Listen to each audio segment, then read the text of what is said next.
gustong ikwento tungkol sa dating kasintahan ko. Ginawa kong isang tanga, pinaniwala na ako din daw ang mahal niya.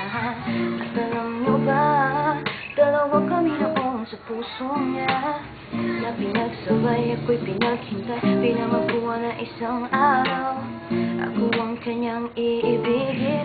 Sasama raw siya sa akin, ngunit ako'y pinagpalit sa syota niyang patpatin. Tangina niya, tangina niya, tangina niya, tangina niya, tangina niya, tangina niya. Ngunit hindi pa rin natuto, tuloy pa rin ang katangahan ko. Siya muli ko pang tinanggap nung siya'y bumalik at iiyak-iyak. Tinanong ko siya kung ako na ba ang nasa puso niya. Siya'y nagtulala bilang wala. Tangina niya, tangina niya.